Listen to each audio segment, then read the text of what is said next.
iniciativa de fazer esse curso. E o aspecto que me coube é falar então de diferentes laboratórios e contextos. Por sorte, eu trabalho em diferentes laboratórios e contextos, então eu posso mostrar os nossos resultados. Então, eu trabalho no Instituto de Medicina Tropical, no laboratório de virologia, onde a gente faz diagnóstico de pacientes, mas também trabalhamos na área de pesquisa. Nessas duas instituições eu trabalho na área de hemoterapia, então também apenas com pesquisa, e na DASA, recentemente, em diagnóstico clínico. Esse é o meu conflito de interesse, onde eu sou consultor. E eu vou mostrar, então, por etapas. Primeiro eu vou contar para vocês um pouquinho da nossa avaliação do kit da Eurimum. E a gente, no começo nós trabalhando com isso, há uma demanda imediata e evidente da gente poder fazer diagnóstico de Zika. E os primeiros kits que a gente se deparou, na verdade, 1 ou 2 testes que nós trabalhamos, nos pareceram não confiáveis. E nós, o Brasil e o mundo inteiro está em busca, como vocês viram, e o João acabou de mostrar as prioridades, de testes que sejam confiáveis. Então, queria fazer uma colocação endossando o que o Dr. Maurício já falou. A gente tem divulgado e colocado uma série de números, e o Boletim Brasileiro, de fato, fala desses números de 1,5 milhão de casos de dengue no país, 200 mil casos de Zika, X número de casos, 100 mil casos de chikungunya, mas a gente não tem certeza desses números, né? Todos esses números, o diagnóstico clínico epidemiológico, aquilo que tem confirmação laboratorial, é uma fração muito pequena. A gente vê muita coisa escrita, reproduzida na literatura ou na imprensa leiga, mais ainda, para a qual, na verdade, a gente não tem evidência. Então, precisamos melhorar muito a vigilância entomológica, que já foi colocada, e vigilância epidemiológica também. Não acho que a gente precisa fazer diagnóstico laboratorial em todo mundo, seria muito desejável, mas a gente não tem capacidade para isso. Mas que a gente possa fazer uma fração e com essa fração extrapolar para a população total, a gente poderia ter números mais confiáveis. Mas enfim, passada essa introdução, a gente então está trabalhando para criar um painel, e a gente já tem um painel estabelecido de amostras confiáveis, do ponto de vista com bom pedigree clínico, inclusive, que a gente tem certeza que foi Zika. Então, como são essas amostras? São pacientes que têm Zika do ponto de vista clínico, vem ao laboratório, a gente faz o teste molecular, ele é positivo, e a gente tem a comprovação sorológica na possibilidade das sorologias que a gente tem. Então aqui a gente tem 63 amostras que a gente tem certeza de diagnóstico de Zika, confirmado por PCR, e quando a gente colocou essas amostras então no teste da Eurimum, 62 de 63 foram positivas para IgG, o que nos deu muita satisfação. A gente já falou, bom, então trabalhando com teste de alta sensibilidade. O mesmo painel com outro teste que está validado pela Anvisa, que tem laboratórios de utilização no Brasil, só 20 amostras foram positivas. Então, para vocês terem uma ideia do que a gente tem de produtos disponíveis no país, que nem sempre tem a qualidade desejada. E uma outra amostra que tinha 16 dias de início dos sintomas, que já está bem perto, aqui seria uma amostra inconclusiva, então quase 100% de sensibilidade. O mesmo teste com IgM deu 73% de positividade, e mais um grupo razoável de inconclusivos. A gente vai falar um pouquinho do IgM especificamente. E ao analisar amostras, para ver o aspecto da reação cruzada, que todo mundo fala, e a gente fica batendo nesse tema, amostras com dengue primária, criança de Araraquara, a gente tem certeza que essa dengue era primária, porque a gente tem a sorologia prévia, uma coorte de Araraquara de crianças que a gente está acompanhando, a gente tem a sorologia prévia, a criança desenvolve febre, a gente faz o PCR positivo e depois ela soroconverte, portanto, a infecção primária, todas negativas para IgG. Então a gente ficou muito satisfeito também com o aspecto da especificidade. E precisamos avaliar melhor a especificidade do teste de IgG, com amostras bem caracterizadas, procurando separar a infecção primária de secundária, que são os estudos que estão em andamento, avaliando do ponto de vista da avidez também do anticorpo, o quanto isso pode influenciar na reação cruzada.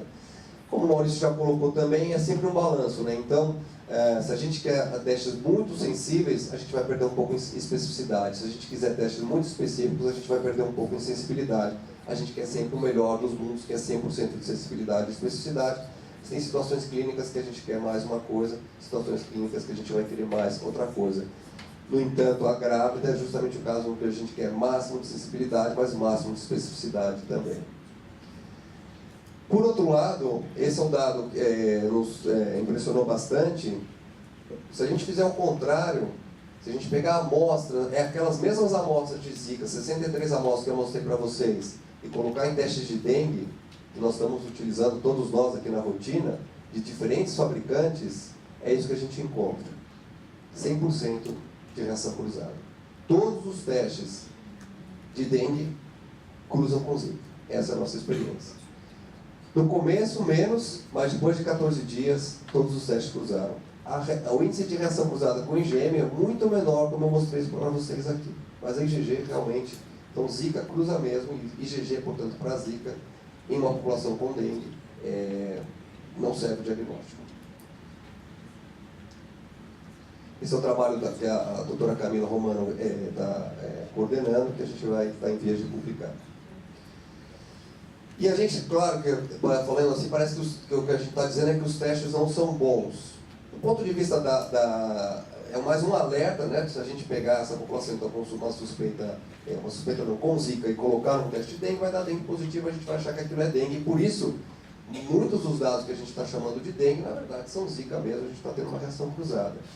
Mas, muitas vezes, a questão não é do teste, mas é inerente à própria resposta imune do hospedeiro, que é o que se convencionou. Existe um termo bacana que foi colocado, que é o antigenic sin, né, o pecado original. Que esse trabalho mostra o seguinte: em relação aos flavivírus, isso está estabelecido na literatura. Se a gente tem infecção por um sorotipo de dengue, por exemplo, dengue 1, e depois eu tenho infecção por dengue 2, a resposta imune que eu vou montar no primeiro momento, ela é contra dengue 1. Então não adianta eu querer um teste que me dê Se eu tiver uma infecção por dengue, depois tiver infecção por Zika, a minha primeira resposta é contra dengue, não é contra Zika. Esse é o pecado original. E isso é muito difícil que a gente consiga montar um teste que seja absolutamente específico para o flavivírus nesse contexto de infecções endêmicas e recorrentes pelos 4 sorotipos da dengue, por flavivírus, etc. Então isso está demonstrado aqui, e é bem estabelecido na literatura. Esse indivíduo aqui teve uma infecção por sorotipo 4 da dengue, vocês vejam que a resposta dele, tanto pré quanto pós, ele tem um boost de infecção contra a dengue 1, que tinha sido o componente anterior que ele tinha sido infectado. Isso acontece para os 4 sorotipos da dengue, que vocês estão vendo aqui claramente também. Então, a primeira resposta vai ser contra o vírus anterior. Contra isso, não há remédio. Mas podemos fazer coisa melhor. Esse é um trabalho que foi publicado no boletim da WHO, em que eles comparam a sequência peptídica dos diferentes flavivírus. O colorido é bonito, é um pouco difícil de entender, mas o que ele está olhando aqui? Ele está olhando Zika contra o West Nile, Zika contra a encefalite japonesa, Zika contra a febre amarela e contra a dengue e contra a chikungunya. Cada uma das regiões virais do ponto de vista da sequência peptídica. Então aqui o que ele está mostrando é o índice de similaridade, por exemplo, do Zika com o West Nile. Quanto mais para cá, maior a similaridade.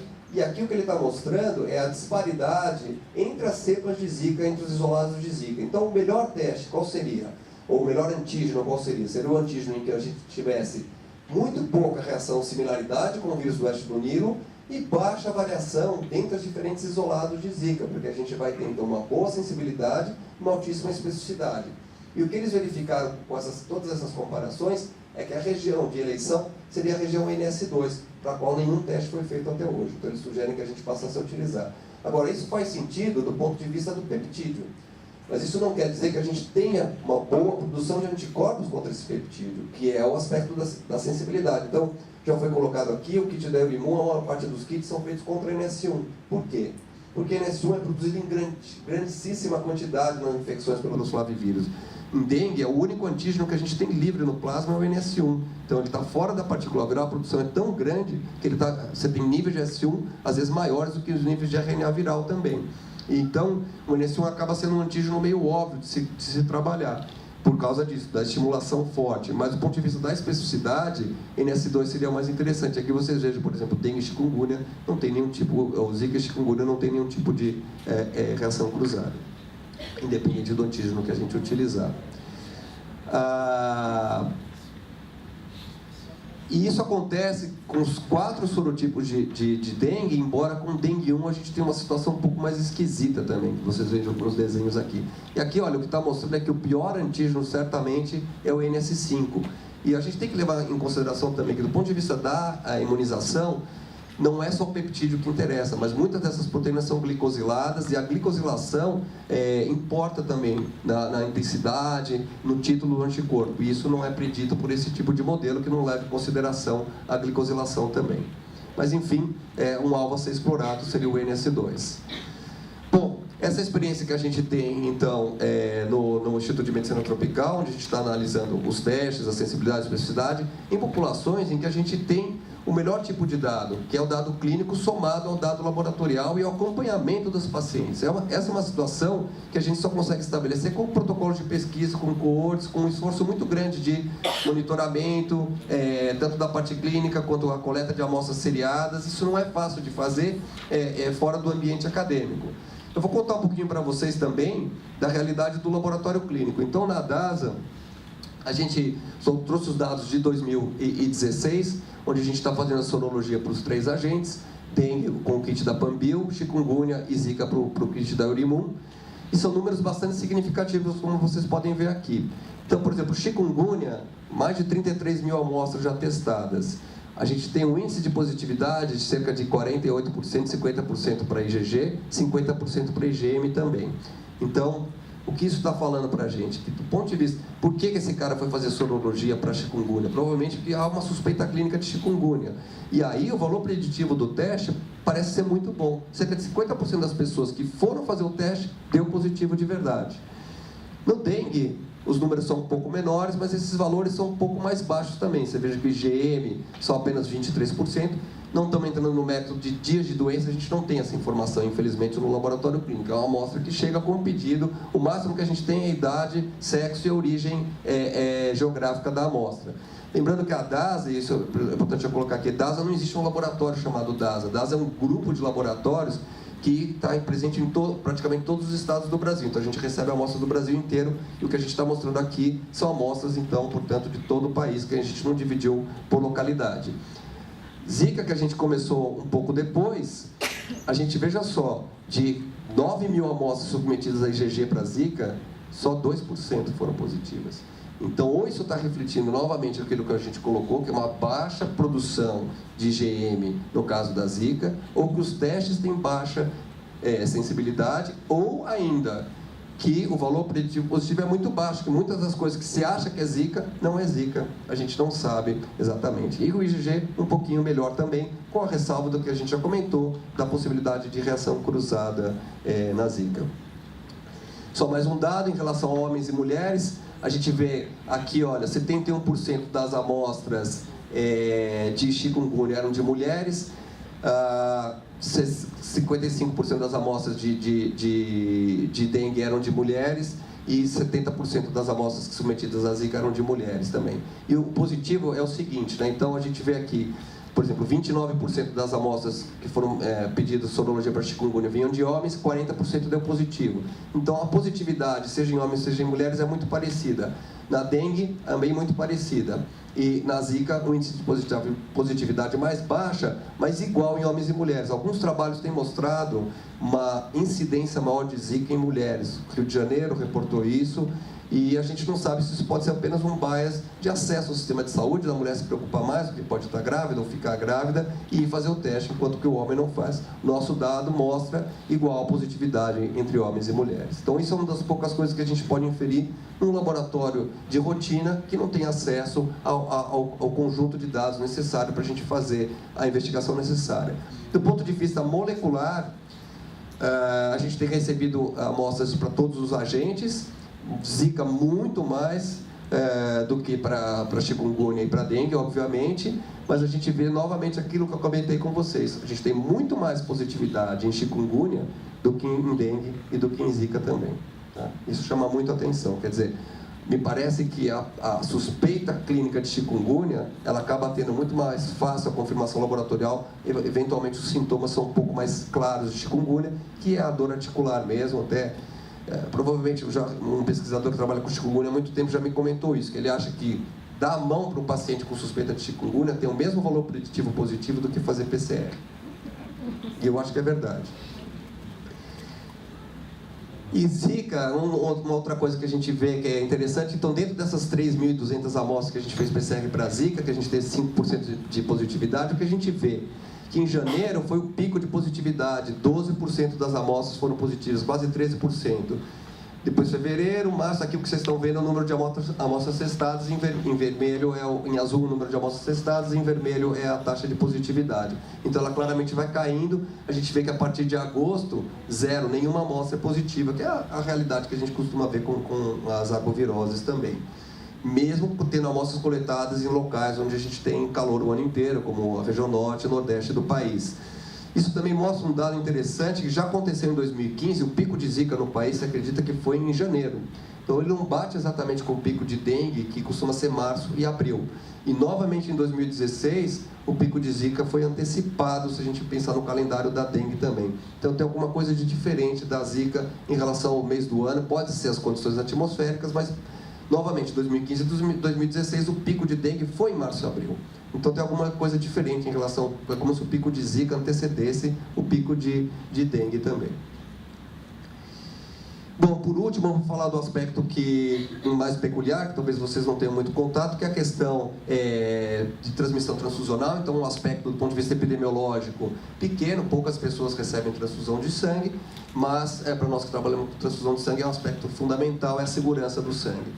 E a gente sabe, aqui eu coloquei de dengue, né, para a gente ver a evidência da transmissão transfusional de dengue, mas poderia ser Zika, ou chikungunya, ou qualquer outro agente, a gente precisa ter, em primeiro lugar, um doador virêmico, no momento da doação, e uma pessoa que vai receber esse sangue, que é negativo antes da doação, se torna positivo depois da doação, não só se torna positivo do ponto de vista laboratorial, mas desenvolve sinais, sintomas, marcadores laboratoriais, aqui no caso de dengue, acontecendo num período curto, próximo à transfusão, não pode ser lá na frente também. Bom, doadores positivos. O que a gente precisa para a gente ter um doador de sangue positivo? A gente precisa ter uma infecção assintomática, porque a primeira coisa que a gente faz é medir a temperatura do doador. Se ele tiver 37 graus, não doa. Se ele tiver dor de cabeça, não doa. Se ele tiver dor no corpo, não doa. Então ele tem que ser uma pessoa totalmente assintomática. Do ponto de vista de chikungunya, a gente tem um trabalho que analisou doadores de sangue e encontrou, para cada caso, todos eles foram doar sangue e não tinham nenhum tipo de sintoma, mas 2 deles, depois da doação, desenvolveram sintomas, ou seja, estavam em fase de incubação, e outros 2 nunca desenvolveram sintomas. Então, a gente fala que a proporção em chikungunya de sintomáticos e assintomáticos é de cerca de 50%, 1 para 1. Então, você tem uma chance muito alta de uma pessoa que tem chikungunya vir doar sangue, porque o grau de assintomatologia é alto. Em relação à Zika, esse é um dos poucos trabalhos que foram feitos semelhantes. Esse trabalho foi feito lá na Polinésia Francesa, e eles encontraram, esse é o dado que todo mundo cita, para cada caso sintomático, 3 casos assintomáticos também. E para dengue,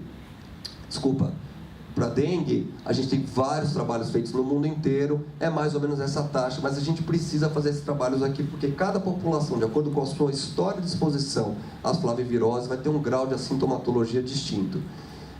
Em Porto Rico, também se verificou lá, isso um teste que foi introduzido para banco de sangue em Porto Rico, meio a 1% dos doadores positivos. Então, doadores virêmicos a gente tem tanto para dengue, quanto para chikungunya, quanto para Zika.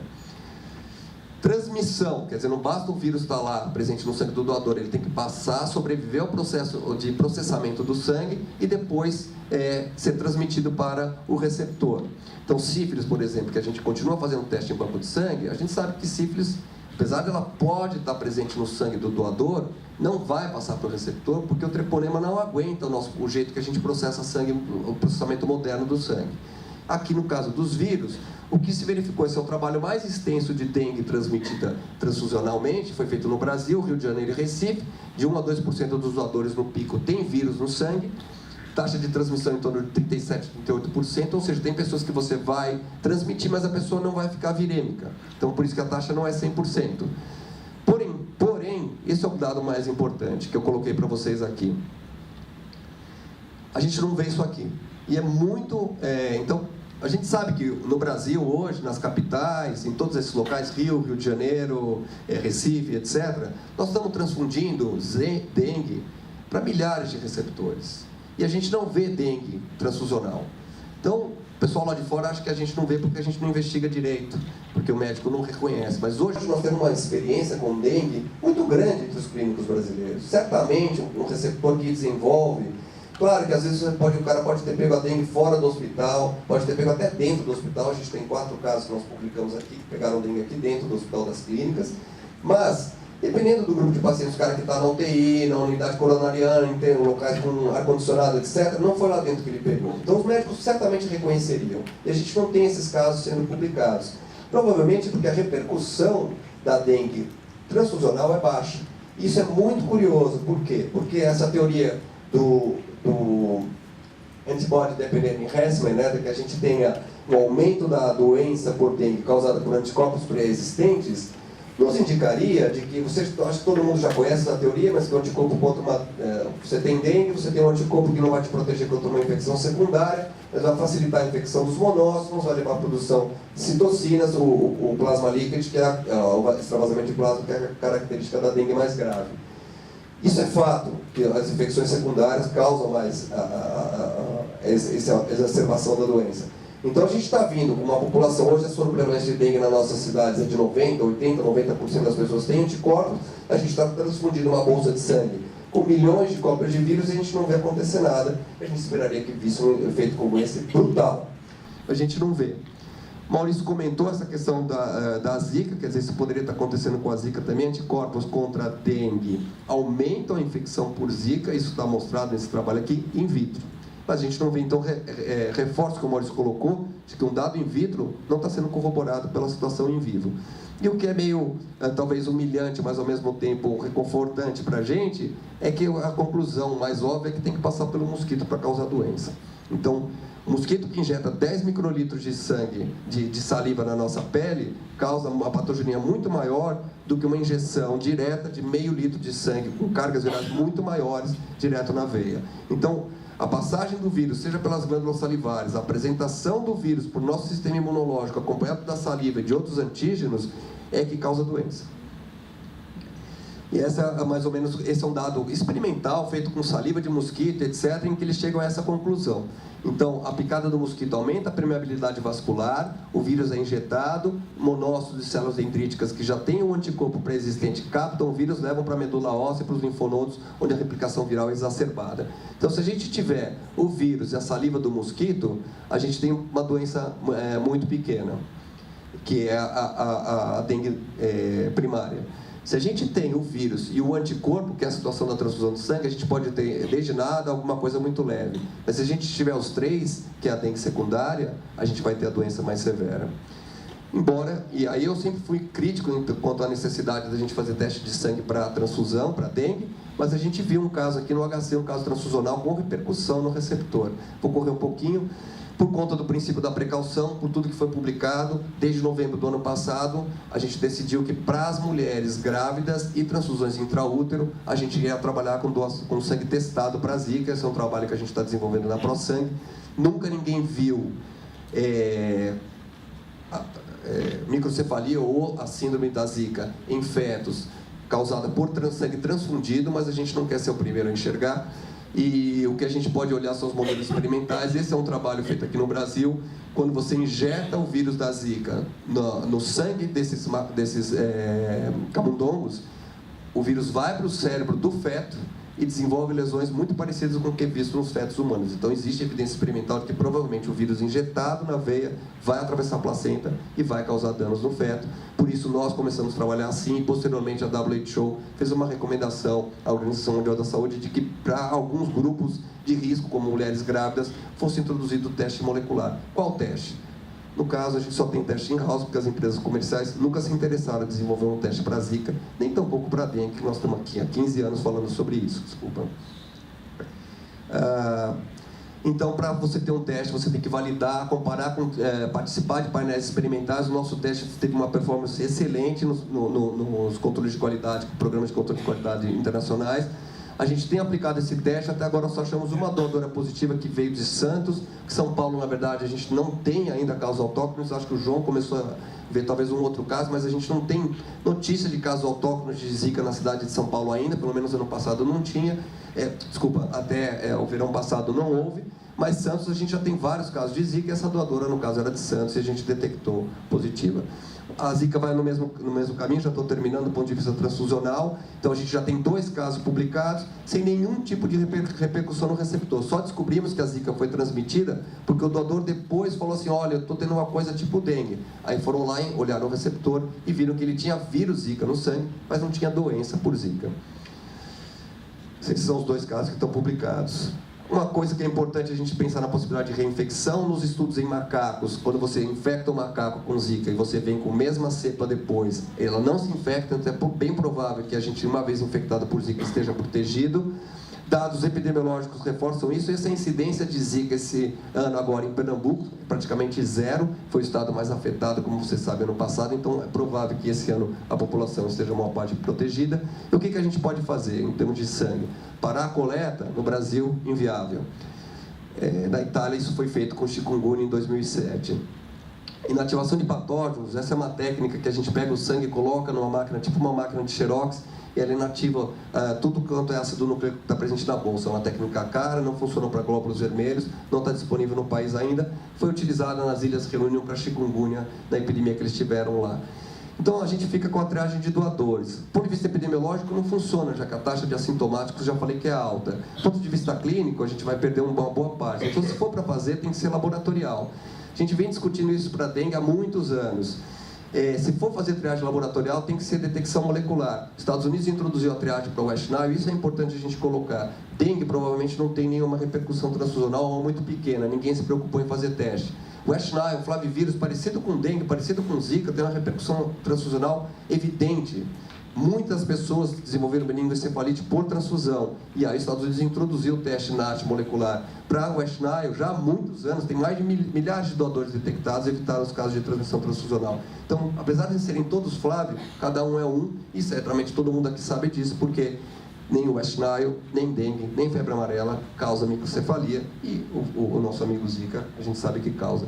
Na Polinésia Francesa, eles fazem de tudo. Quarentena, inativação de patógenos e o NAT também, para garantir a segurança. Aqui a gente não está podendo fazer nada.